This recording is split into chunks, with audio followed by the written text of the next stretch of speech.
గౌరవనీయులైన చంద్రబాబు నాయుడు గారికి మా యొక్క నమస్కారాలు. అండ్ పవన్ కళ్యాణ్ గారికి అండ్ నారా లోకేష్ గారికి మా విజ్ఞప్తి ఒకటే, మాకు ఈ రోస్టర్ పాయింట్ అనేది క్లియర్ చేయండి. క్లియర్ చేసి మాకు ఎగ్జామ్ పెట్టండి. మీరు పెద్దవాళ్ళు, మీకు చాలా అనుభవం కూడా ఉంది. ఈ అనుభవంతో మీరు ఏం చేయాలని చేయగలరు. కానీ ఎందుకు మీరు ఇంకా ఆలోచిస్తున్నారో తెలియట్లేదు. టైం చూస్తే అసలు టైం అనేది లేదు. మేము చదువుకోకుండా ఈ టైంలో రివిజన్ అన్నీ స్టాప్ చేసి మేము ఈ రోడ్డు పైన మేము కూర్చొని ఈ ఎండతో అన్నింటితో మేము కూర్చొని సాహసం చేస్తున్నామంటే మాకేమీ పని లేకపోతే మేమేమి చేతకానితనమని మేము ఇక్కడ కూర్చోలేదు. కానీ మాకు న్యాయం జరుగుతుంది, ఇప్పటికైనా మీరు న్యాయం చేస్తారు అనే చిన్న హోప్తో మేము కూర్చున్నాం. కానీ ఇప్పటికీ మీరు కదలట్లేదు. మీరు ఎందుకు ఆలోచించట్లేదో కూడా అర్థం కావట్లేదు. ఎందుకు మా సమస్య మీకు సమస్యగా కనిపించట్లేదు? మీకు ఎందుకు మేము ఓట్లు వేసి గెలిపించాము? మా సమస్యను మీరు పరిష్కరిస్తారనే కదా మీకు ఓట్లు వేసి మరీ గెలిపించాము. ఇప్పుడు ఏం చేస్తున్నారు? మీరు ఎక్కడ కనిపిస్తున్నారు? ఎక్కడ ఏ ఒక్క నాయకుడు కూడా మా ప్రాబ్లం చూడట్లేదు. మేము ఏమనంటే చేస్తాము ఏంటి నోటు దగ్గర చెప్తున్నారు. మాకంటూ ఎలాంటి ఆన్సర్ కూడా రావట్లేదు. ఎందుకు మిమ్మల్ని గెలిపించి మేము ఏం నష్టపోవడమే తప్ప లాభం ఏమీ లేదు. మాకు సమస్యను క్లియర్ చేస్తారా లేదా మా ప్రాణాలైనా వదులుకోమంటారా? మీరు ఒక్కటే మాకు సమాధానం చెప్పండి. ఇప్పుడు మేము ఎగ్జామ్ రాసే స్థితిలో ఉన్నామా కాదు, ఏదో ఒకటి రాస్తాం. మేము పెట్టిన మాత్రం రాయమని మేము చెప్పట్లేదు. కానీ మా సమస్య అనేది ఎప్పటికీ క్లియర్ అవుతుందనే నమ్మకం అయితే మాకు లేదు. మీరు ఆ నమ్మకాన్ని మీరు ఇచ్చి మాకు ఏదో ఒక సమాధానం చెప్పండి. మేము ఒక్కటే కోరుకుంటున్నాం, మా సమస్యను మీరు క్లియర్ చేస్తారా లేదా మీరు నెక్స్ట్ మీ ప్రభుత్వం ఏం చేయాలని మీరు ఆలోచిస్తున్నారో స్టూడెంట్స్ కూడా నెక్స్ట్ మేము ఏం చేయాలనేది కూడా మేము ఆలోచిస్తాము. ఇది గుర్తుపెట్టుకోండి. పెట్టాలి రోస్టర్ పాయింట్లో ఏవే ప్రాబ్లమ్స్ ఉన్నాయని మేము అందరము చెప్తున్నాము. మా స్టూడెంట్స్ అంతా ప్రతిరోజు చెప్తున్నాము. ఈరోజే కాదు, ఈరోజు మేము స్టార్ట్ చేయలేదు. కోర్టు ఇచ్చే ఆదేశం నుంచి మీకు చెప్తూ వస్తూనే ఉన్నాము, కూర్చుంటూనే ఉన్నాము. మా సమస్య అర్థం చేసుకుంటారని మేము ఎలాంటి ఇది కాకుండా మిమ్మల్ని నమ్ముకుంటూ కూర్చున్నాం. కానీ మా రోస్టర్ అనేది క్లియర్ చేయట్లేదు. మా రోస్టర్ని మేము ఒక కాంప్లిమెంట్స్ పెట్టుకొని చూస్తున్నట్లుగా కూర్చుంటున్నాం. వీళ్ళు ఏమి చేయలేరులే, మేము ఏదైనా చేసుకుంటాంలే అనే ఒక ఆలోచనతోనే మీరు ఉంటున్నారు. ఇది కరెక్ట్ కాదు.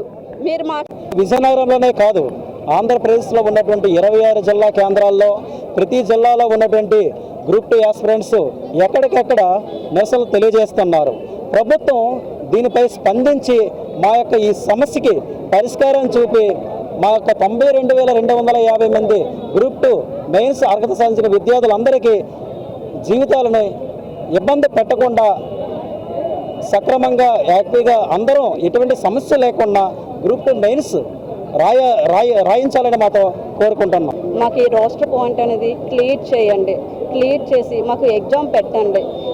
మీరు పెద్దవాళ్ళు, మీకు చాలా అనుభవం కూడా ఉంది. ఈ అనుభవంతో మీరు ఏం చేయాలని చేయగలరు. కానీ ఎందుకు మీరు ఇంకా ఆలోచిస్తున్నారో తెలియట్లేదు. టైం చూస్తే అసలు టైం అనేది లేదు.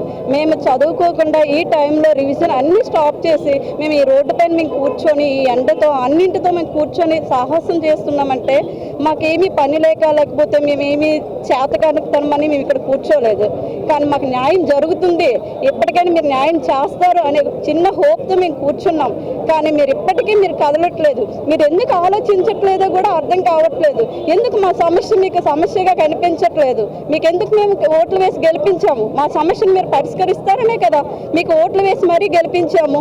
ఇప్పుడు ఏం చేస్తున్నారు? మీరు ఎక్కడ కనిపిస్తున్నారు? ఎక్కడ ఏ ఒక్క నాయకుడు కూడా మా ప్రాబ్లం చూడట్లేదు. మేము ఏమనంటే చేస్తాము ఏంటి నోటు దగ్గర చెప్తున్నారు. మాకంటూ ఎలాంటి ఆన్సర్ కూడా రావట్లేదు. ఎందుకు మిమ్మల్ని గెలిపించి మేము ఏం నష్టపోవడమే తప్ప లాభం ఏమీ లేదు. మాకు సమస్యను క్లియర్ చేస్తారా లేదా మా ప్రాణాలైనా వదులుకోమంటారా? మీరు ఒక్కటే మాకు సమాధానం చెప్పండి. ఇప్పుడు మేము ఎగ్జామ్ రాసే స్థితిలో ఉన్నామా కాదు, ఏదో ఒకటి రాస్తాం. మేము పెట్టిన మాత్రం రాయమని మేము చెప్పట్లేదు. కానీ మా సమస్య అనేది ఎప్పటికీ క్లియర్ అవుతుందనే నమ్మకం అయితే మాకు లేదు. మీరు ఆ నమ్మకాన్ని మీరు ఇచ్చి మాకు ఏదో ఒక సమాధానం చెప్పండి. మేము ఒక్కటే కోరుకుంటున్నాం, మా సమస్యను మీరు క్లియర్ చేస్తారా లేదా మీరు నెక్స్ట్ మీ ప్రభుత్వం ఏం చేయాలని మీరు ఆలోచిస్తున్నారో స్టూడెంట్స్ కూడా నెక్స్ట్ మేము ఏం చేయాలనేది కూడా మేము ఆలోచిస్తాము. ఇది గుర్తుపెట్టుకోండి. రోస్టర్ పాయింట్లో ఏవే ప్రాబ్లమ్స్ ఉన్నాయని మేము అందరము చెప్తున్నాము. మా స్టూడెంట్స్ అంతా ప్రతిరోజు చెప్తున్నాము. ఈరోజే కాదు, ఈరోజు మేము స్టార్ట్ చేయలేదు. కోర్టు ఇచ్చే ఆదేశం నుంచి మీకు చెప్తూ వస్తూనే ఉన్నాము, కూర్చుంటూనే ఉన్నాము. మా సమస్య అర్థం చేసుకుంటారని మేము ఎలాంటి ఇది కాకుండా మిమ్మల్ని నమ్ముకుంటూ కూర్చున్నాం. కానీ మా రోస్టర్ అనేది క్లియర్ చేయట్లేదు. మా రోస్టర్ని మేము ఒక కాంప్లిమెంట్స్ పెట్టుకొని చూస్తున్నట్లుగా కూర్చుంటున్నాం. వీళ్ళు ఏమి చేయలేరులే, మేము ఏదైనా చేసుకుంటాంలే అనే ఒక ఆలోచనతోనే మీరు ఉంటున్నారు. ఇది కరెక్ట్ కాదు.